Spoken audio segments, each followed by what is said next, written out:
আল্লাহ আপনাকে প্রচন্ড ভালোবাসেন, বিশ্বাস করুন, বিশ্বাস করুন, believe me, I promise, Allah loves you very much. Just fall in prostration, in সিজদা, সিজদা লুটিয়ে পড়েন এবং আল্লাহকে বলেন, আল্লাহ আমার এই প্রবলেম তুমি সমাধান করে দাও। আপনি সিজদাটা শেষ করতে বাকি, আপনার সমাধান হতে দেরি নাই। সিজদা থেকে ওঠার আগে হয়তো দেখবেন সমাধান ইজ অলরেডি দেয়ার, সমাধান ইজ অলরেডি দেয়ার। এটা পরম আস্থা নিয়ে, পরম বিশ্বাস নিয়ে আপনার রবের সামনে আপনি লুটিয়ে পড়ুন। আপনি যদি চান যে লোকেরা আপনাকে স্মরণ করুক, আপনাকে সেলিব্রেট করুক, এমনকি সবাই আপনার জন্য দোয়া করুক, তাহলে আপনি আল্লাহ সুবহানাহু ওয়া তাআলাকে ভুলে যাবেন না। প্রত্যেকটা মুহূর্তে আপনি আপনার রবকে স্মরণ করুন। আপনার নবী তিনি কি করেছেন দেখেন না, তার মুখটি, জিহ্বাটি সর্বদাই আল্লাহর জিকির শিখতেছিল। সুবহানাল্লাহ, আলহামদুলিল্লাহ, আল্লাহু আকবার, লা ইলাহা ইল্লাল্লাহ, আস্তাগফিরুল্লাহ, লা হাওলা ওয়ালা কুওয়াতা ইল্লা বিল্লাহ।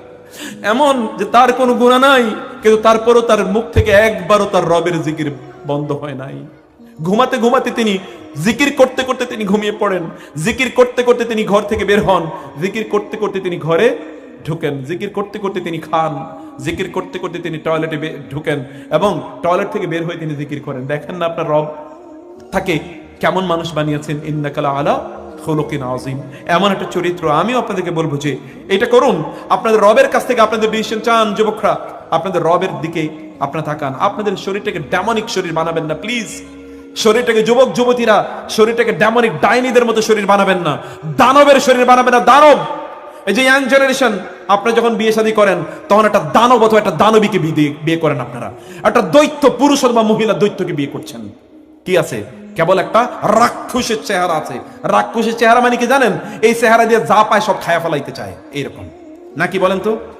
কেবল চেহারাটা কত সুন্দর, কত দেখতে শক্তিশালী, নাদুস নুদুস, এইটাই, কিন্তু ভিতরে তার সত্যিকার অর্থে চরিত্র আছে কিনা এইদিকে কেউ তাকায় না, কেউ এইদিকে তাকায় না। চরিত্রের দিকে তাকান, নিজেদেরকে ঠিক এইভাবে তৈরি করুন। এই জন্য আল্লাহর কাছে ডিসিশন চান, আল্লাহকে বলুন, আল্লাহ আমি এটা করতে চাই, তুমি আমাকে বলো। এরকম ডাইরেক্ট রিলেশন আপনার রবের সাথে তৈরি করুন।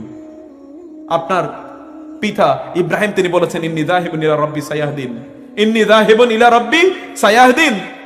আল্লাহ আমি তোমার দিকে যাচ্ছি, আমি হিজরত করলাম তোমার দিকে, তুমি আমাকে হেদায়েত দিও।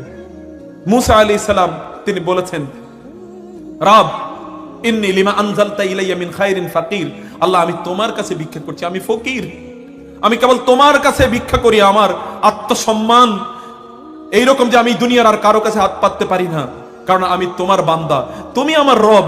তুমি থাকতে অন্য কারো কাছে আমি হাত পাতবো, এইরকম অসম্মানিত এবং অমর্যাদায় আমি আমার নিজকে